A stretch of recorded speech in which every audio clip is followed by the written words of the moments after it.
we're going to talk to you about looking ahead and being free to move about, because we know everybody has been pretty much cooped up in the house for safety and so forth. And, we're sort of ready to tip our toes in the water and test the waters again to get out in the travel scene.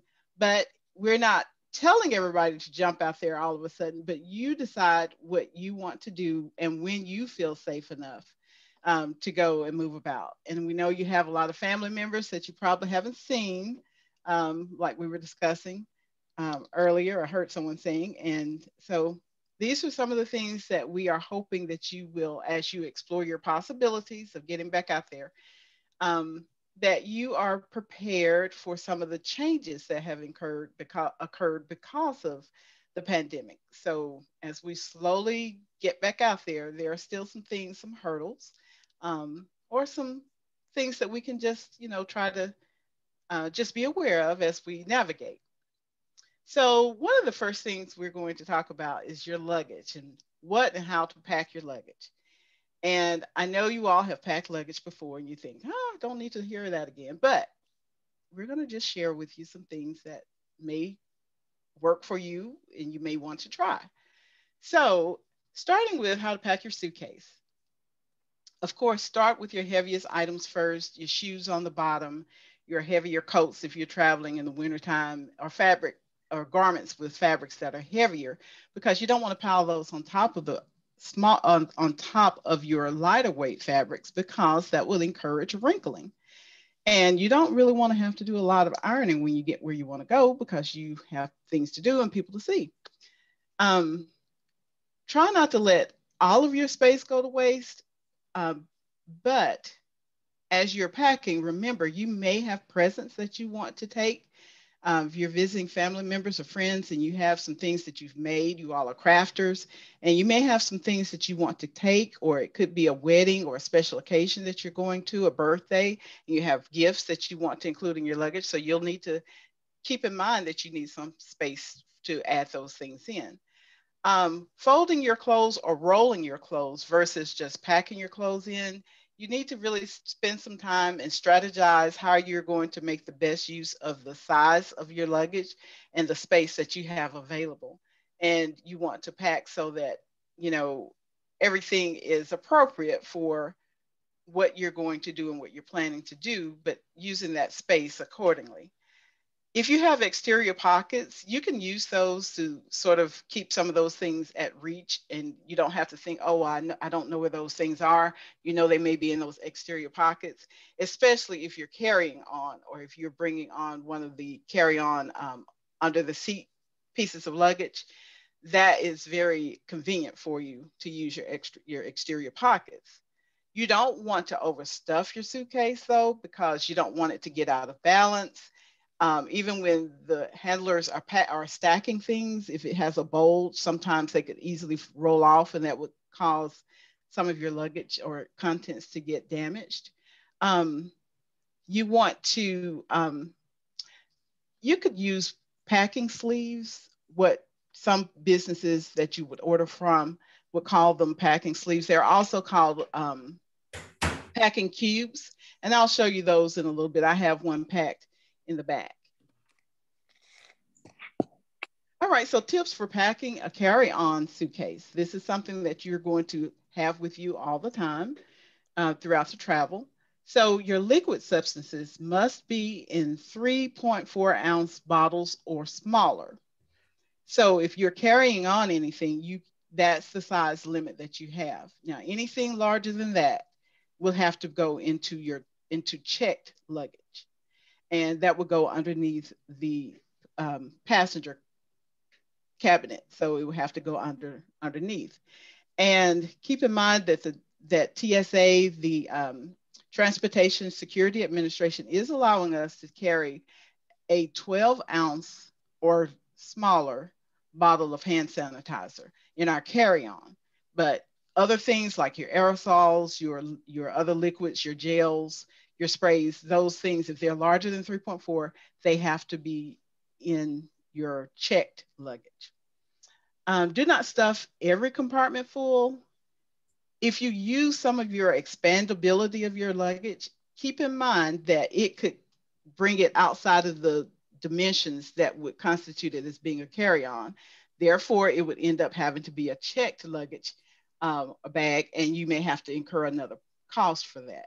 Now, the carry-on dimensions would be 14 inches wide by 22 inches long or in height, and 9 inches in depth. And the suitcase behind me actually is in those particular specifications, but when I expand them, it expands up to another inch. So that makes it outside of the carry-on, dimensions. Now, they may not be so picky, but then again, they could be, and they may say, you can't carry this on because you've already got it expanded and it's outside of that dimension. So it would end up having to be a checked on luggage. And if I hadn't intended on paying for another checked bag, then I would incur another cost. So even if you carry on things that are within the limits, you might still have to gate check, and that could incur a cost as well. Of course, we don't think any of you are going to be carrying firearms. I'm sorry, not firearms, but fireworks, but you just may have a firearm. And of course, that will not be able to be accessible while you're in flight. So it will have to be included and checked on baggage. If you're packing large electronics, like my computer, it is kind of heavy. And if I were going to carry that on to the plane as a carry-on, they are going to make me take that out, and I need to have it accessible. So I don't want to have to reach all the way to the bottom of my luggage to pull that out and take that and put it in a bin.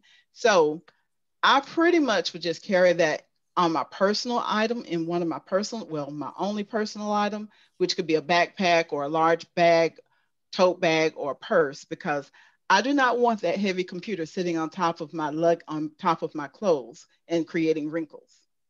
And if you are traveling with a pet, be sure that you bring a leash, because the carrier is going to have to be checked.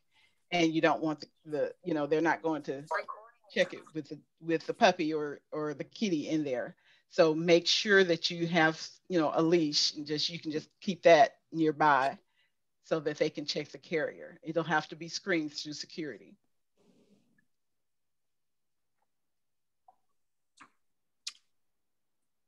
Okay, so tips for packing a checked suitcase.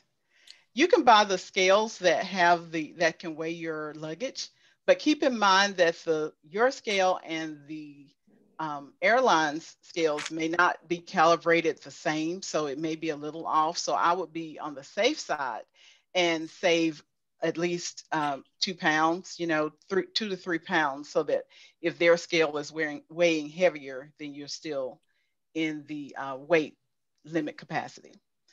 So you want to pack your items in layers, of course, and you don't want to trust the airline with anything that you think is really important, especially,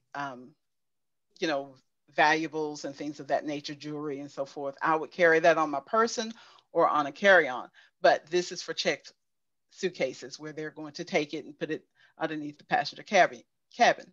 If you have things that you think are going to break, use bubble wrap or cushioning, or a packing sleeve. And you can even nestle some things in between, your clothes for padding and so forth, or within your shoes. You want to use the zip-like bags to protect your bags from spills if you have things of that nature. Definitely label your bag. And tie something colorful like a ribbon around the handle. If your luggage is one of the basic colors like black or gray or tan, brown, they all begin to look alike. Or you could put some colorful duct tape on your luggage to identify it. Now, if you haven't shopped lately, there are a lot of different styles, colors, patterns that can make your luggage stand out. So when you're waiting on the carousel, it's easy to identify and pick and go. It is encouraged that you lock your luggage, but the advice is that you use a TSA approved luggage lock. And those locks are the ones that have that little red diamond on them. And if a security agent does have to open your checked suitcase, then that they may or may not put a little flyer in there that says your luggage has been entered, or you can buy the ones the locks that have a little indicator, which is like a little dot, red dot that indicates that it has been opened. So you would at least know. So if you don't use a TSA, Transportation Security Administration um, type lock, then if they can't get into it, they will cut it off if they do need to search it. But they have a master key, so that's how they're able to get in and then lock it back for you. So there are some things that are working on your side when you are carrying your luggage on. The good things, the pros. Well, you can keep lots of things that you need right at hand, close by. And you can become, or over time, and the more you pack, the better you will get. You become a really smart packer because you have to really think about what you're going to take and where you're going to put them. And sometimes things just sort of, the puzzle pieces sort of fit together as you're packing, and space lends itself to certain items eventually. So you don't usually have to incur extra fees when you do carry on. It all depends on the airline and whether or not you are a member of a travel club that gives you free carry-on. It waives the fee for you. So if you are a member of a travel club that offers those kinds of things or travel perks in some type of way, then that would apply where you wouldn't have to incur a fee for carrying your luggage on. As more airlines are beginning to charge for carry-ons as well, but it used to be you didn't have to pay if you carried it on, but you would definitely pay if you had to check it. Well, carry-on save time because you don't have to wait for the luggage carousel to start rolling around before you can get up. Before you can grab it and go, you're taking it with you. And that way your vacation starts immediately once you arrive and leave the plane. So the drawbacks of a carry-on, and I prefer to take a carry-on luggage. Um, that's just my preference. Everybody has a different preference, and it depends on the time you're traveling, the occasion that you're traveling for, and the situation. So with the carry-ons, you cannot bring small, saucy, liquidy um, items like canned jams, chow chow, special foods, special spaghetti sauces or sauces that you might be wanting to take to your family members that you've made over the year. Um, if the carry-on doesn't have wheels, not all of them do, then you're going to be lugging things on your shoulders, and your shoulders are going to get tired. And navigating a restroom, which is the part that I really don't like the most about a carry-on, is that I have to take that luggage into the stall. I myself don't really want to go into the stall, but I have to go to the restroom. But you have to lug that in too. So that's the drawback, one of the cons of it. And then list bin space could be filled when you're boarding the plane, especially if you board last or your seat is in the back rows and everybody else's luggage is already taking up the space. And if it's no space, then you will have to have it checked. And the airline stewardess or steward will take it and they will check it, and you won't see it until you land. Hopefully you will see it when you land. All right, because sometimes it can go on another plane. All right, so now we're going to talk about checked luggage. Pros, the things that are working for you when you check your luggage. Um, if you want to pack a bottle of wine or one of those juicy homemade, um, items that you've cooked like salsa or spaghetti sauce, barbecue sauce. Some people have homemade barbecue sauces. You don't have a problem. You can take those with you. Just make sure that you carefully wrap them and put them in your little zip tight bag so that they don't explode or spill.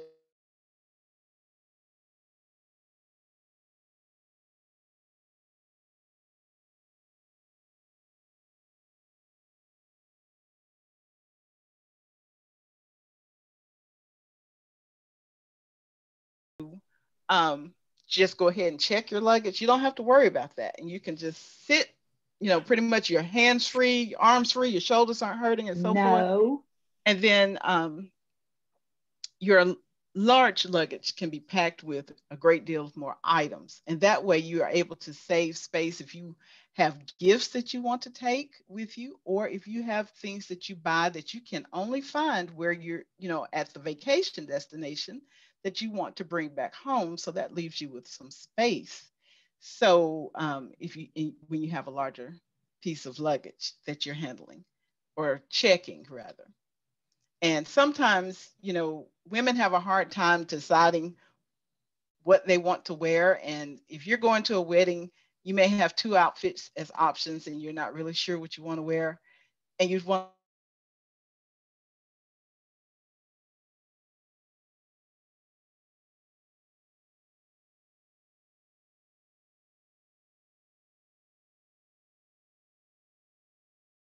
options.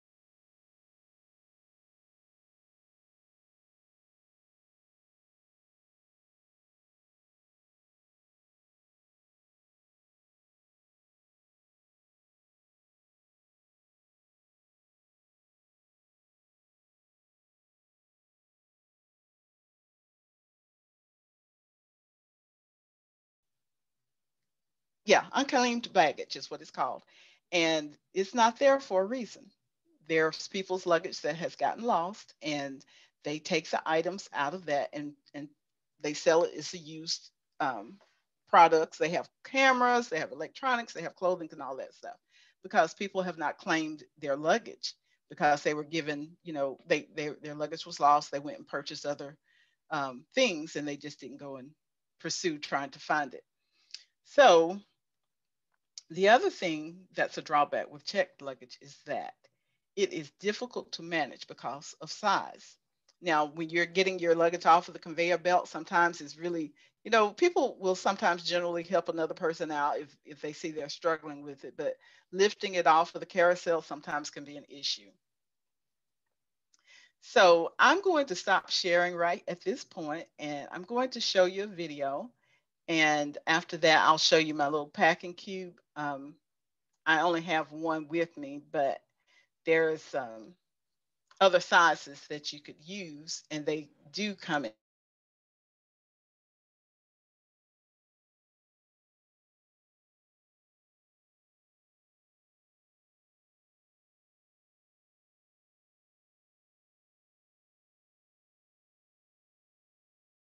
Jared,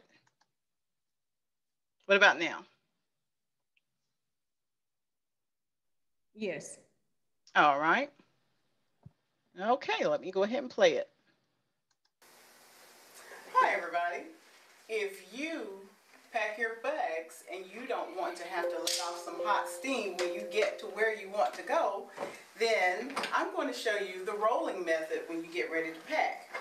First of all, I'm going to show you my new set of luggage. Well, it's just one piece, but I love this 360 angle swivel on the wheels, and it makes getting in the airport, traveling around, and because I usually choose to carry my luggage on, this is the carry-on size, and I will be able to carry it in and out. And this is, if you have not shopped recently for new luggage, this is some of the new material that you're going to find. It's a polycarbonate material. It's very thin and lightweight, and you can carry it from either side. And of course, with this being bright red, it's not likely to get mistaken for somebody else's luggage. It does have an expandable zipping section, so if you need a little bit of extra bulge, even though this material is very sturdy, and it would take some flexibility even if you just, did not decide to do the expansion, but you do have that capability if you need to carry a few extra large things. So I'm going to show you how to use the rolling method when you're ready to pack. So I suppose it'd be great for me to unzip my luggage.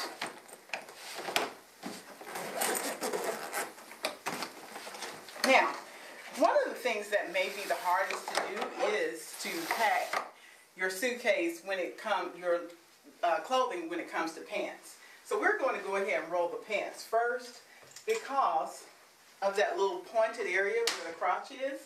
sometimes, of course, that's a little difficult. So we're going to go through that one first. And what I recommend is that if your pants are not creased down the front, and if they are creased, you would of course fold where the creases would be, like they would be hanging on the rack in the store, okay? And then you would lay them down. I do go ahead and fold them in half. Let me get the suitcase out the way. And then we'll put it in at the end. But I will go ahead and lay it down, and I will fold towards the ends of the pants because you can brush your wrinkles as you go. So starting at the fold, but because it's going to be rolled and it does not necessarily crease your fabric, it will help you eliminate some of those wrinkles. And you can continue to press outward towards the ends of your fabric. So that would be your first roll. Yes, you're going to have a little bit of leg, left over, but once you place it in the suitcase, and as long as you don't smush it, it will be fine. And then we're going to do a regular t-shirt next. And I pretty much fold these as if I just purchased them in the store.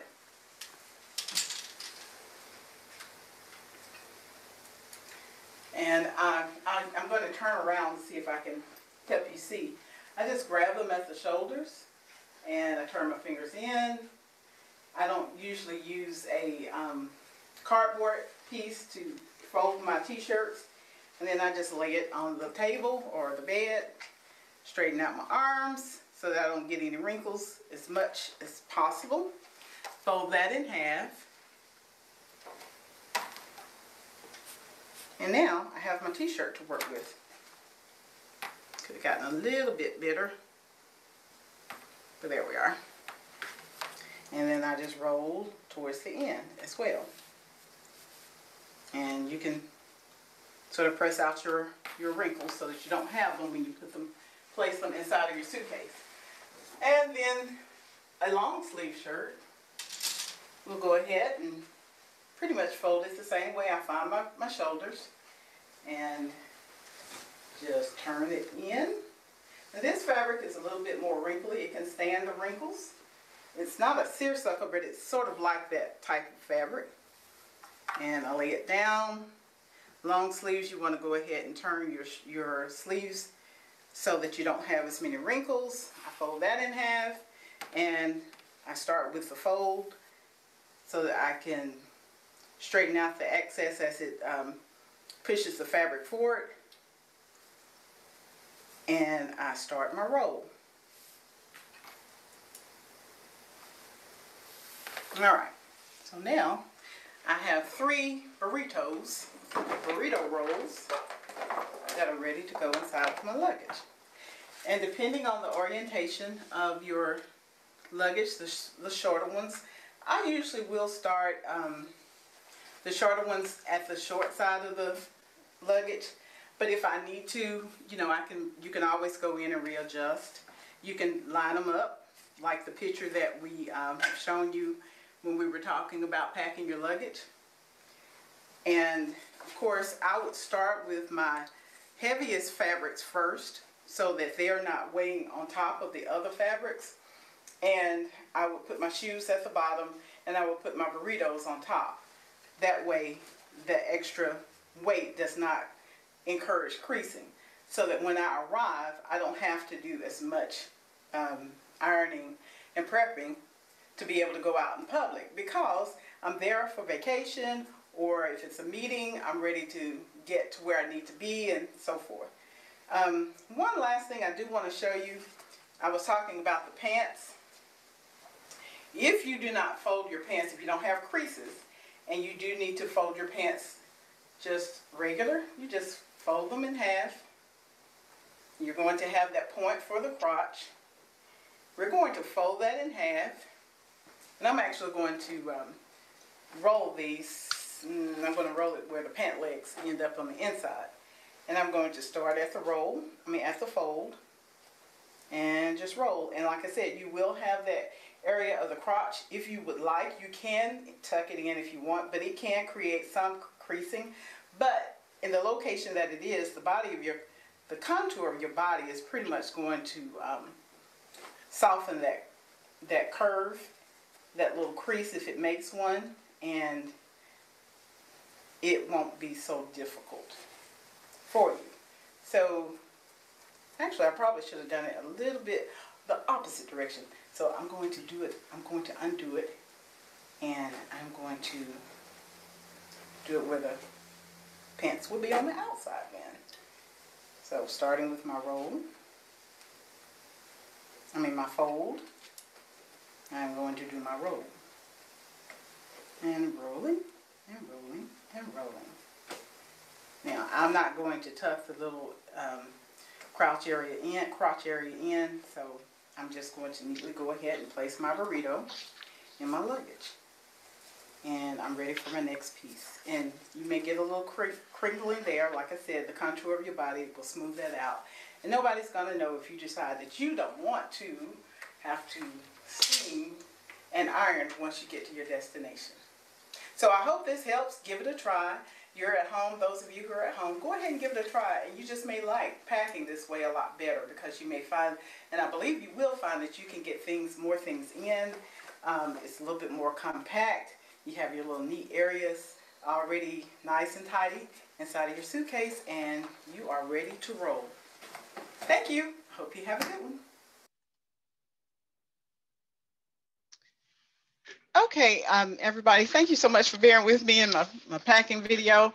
I'm going to show you, before Misty continues, I'm just going to show you the little packing cubes or packing sleeves that some places, some manufacturers and brands call them. And this is, trying to get my chair out of the way here. This is my little packing cube. This is the largest size. You can order them in any sizes that you want.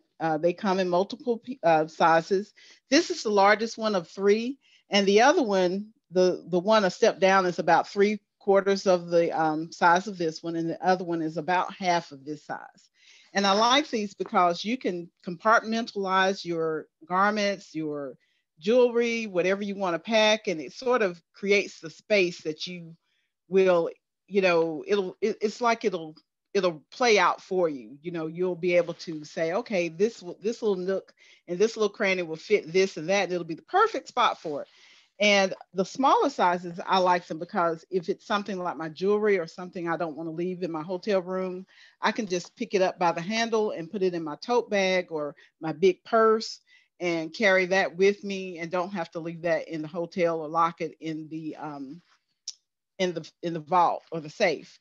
So this one has 1, 2, 3, 4, 5, 6. It actually has 6 tops in here. And of course, depending on what you have, you can reconfigure everything, and you can get more or less in. So that's the packing cube that I like to use.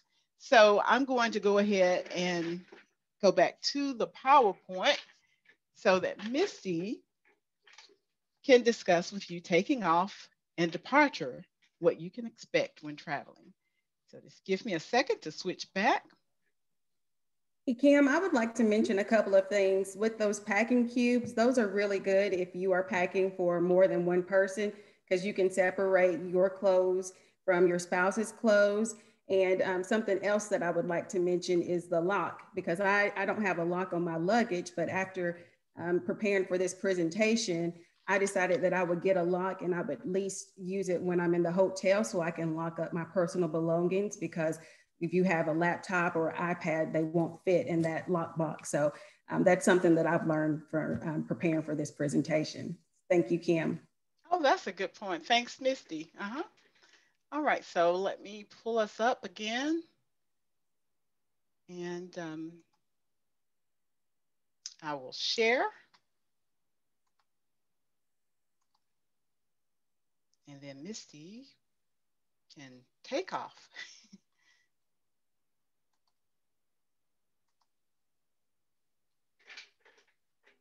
Okay, so I'm going to go over what you can expect when traveling. It's been over a year since the COVID pandemic has pretty much shut everything down and canceled all of our vacation plans. And so we are ready to get back out and start traveling and going places. But there are some things that you need to do to make sure that you are prepared. When you are in public places, there are some things that you need to do to ensure your health and safety. You want to make sure that you are creating barriers between your skin and public surfaces. And there are some things that you can do and carry with you. You can use paper towels or folded tissues to open door handles and also to pump gas, because there's going to be a lot of people touching those handles. So you want to prevent the spread of germs. You can also carry with you 5 or 6 pairs of disposable gloves. You just want to make sure that you don't reuse them and throw them away properly.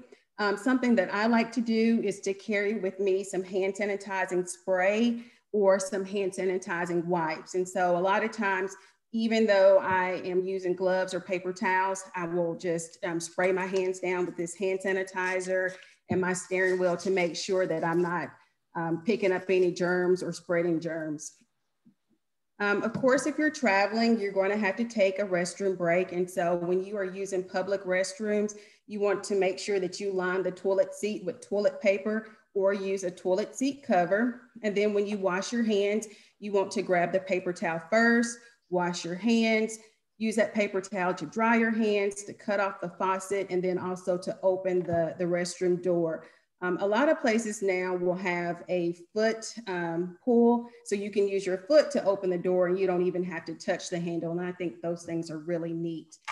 Also, when you are traveling, you want to make sure that you know the mask requirements. So some cities and states may still require that you use a mask. And also if you're going to restaurants or other facilities and using different modes of transportation, you may be required to wear a mask.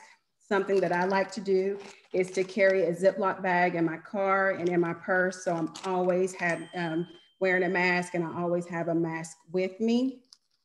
A lot of places may say that you don't have to wear a mask if you are fully vaccinated. So I would suggest taking a picture of your vaccination card or making a copy of it. I wouldn't carry the actual card with you because you don't want to misplace it or lose it. But that way you can show proof of vaccination. I did hear on the news this morning that a lot of airports and airlines are still requiring masks. So you just want to make sure that you know up front what are those requirements. All right, so if you are traveling, you will have to have a place to stay. And so if you are staying in a hotel, you want to know the hotel's rules, regulations, and protocols, and what they are doing to ensure the safety of their guests. You want to know whether or not you have to wear a mask when you are in public spaces, such as the lobby. Also, what the hotel is doing to ensure your safety. If housekeeping is required to wear a mask when they enter your room, and also what amenities are available. I just recently stayed in a hotel in another state, and they have done some things differently than the last time I stayed at this particular hotel chain. And so some of the things that I noticed was that when I entered the room, there was a Purell sticker on the door that said that the room had been sanitized extra. The remote control was in a Ziploc bag. They also provided alcohol wipes to sanitize the remote control. Something else that I noticed was that there were a lot of hand sanitizing stations throughout the hotel. As far as housekeeping, we did not get housekeeping. And when I called to inquire about it, I was told that housekeeping comes on the 5th day. So if you're not staying for an extended period of time, then you may not get housekeeping. Something else that was different was this particular hotel chain, they provide a morning breakfast buffet, and they did not do that this time. And so you could not, well, they did, but you couldn't serve yourself. So you would have to go through the line and tell the hotel staff what you wanted to eat for breakfast. And they gave us disposable plates. They fixed it themselves, and then we had to take it back to our hotel room to eat. I've traveled a couple of times during the pandemic. And so back in June of 2020, at the height of the pandemic, I stayed in a rental property, to ensure our safety. And that way we did not have to come across a whole lot of people. And so we bought all of our food in Tennessee, traveled to Florida, prepared our meals. And then this time around in March of 2021, we did the same thing, but we prepared some meals at the beach rental property, and then we ate out some too, but was still able to social distance. That's a good thing to mention, Misty, because I haven't traveled recently, but a lot of people go to the hotels for the convenience and the cost efficiency of the continental breakfast. So that's good to know. Yes.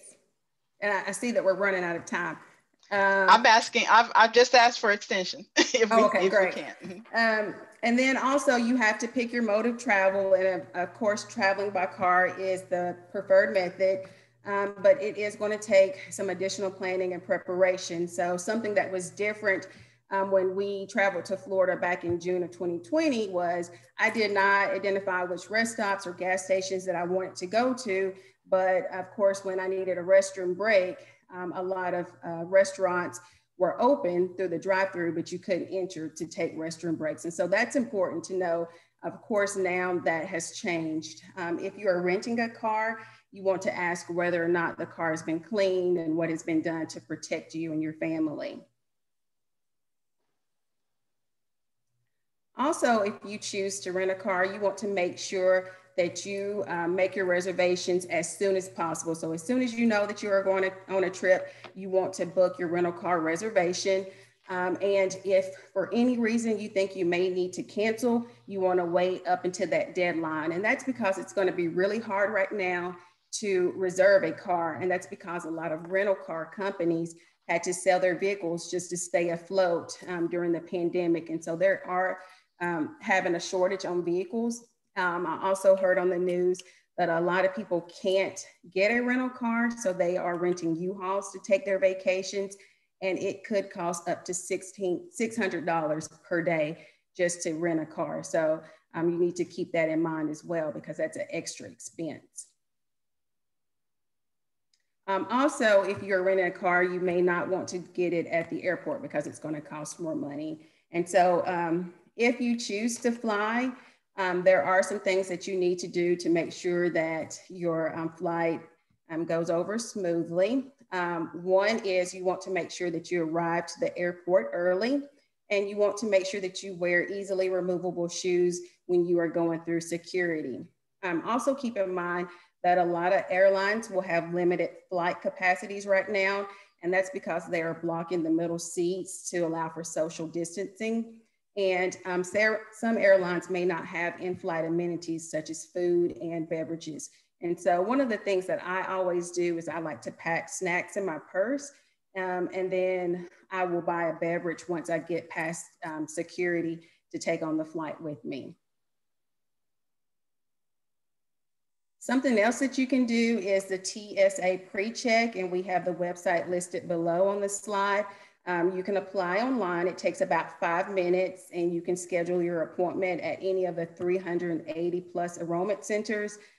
When you go in, you will have to do a background check and fingerprinting, but this helps you to travel with ease. And that's because you're going to have a known travel number, and you can add that to your online reservation. And so it just makes everything go by faster because you don't have to wait in line to go through security. You don't have to take off your shoes. You don't have to take out your laptop, take off your belt, your jacket, and so forth. So it just makes everything go by a lot easier.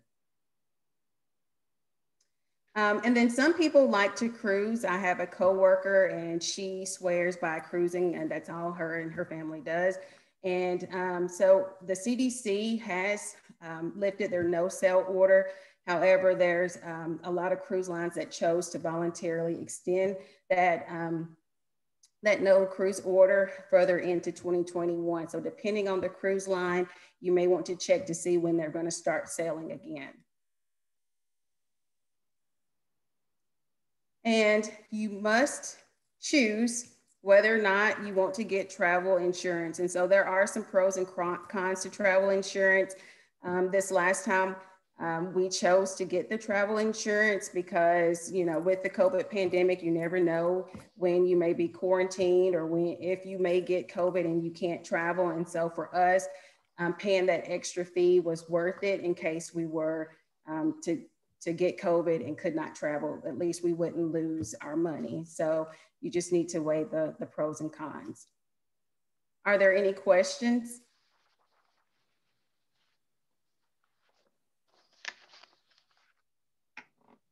Maybe some comments about if anybody has had recent travel.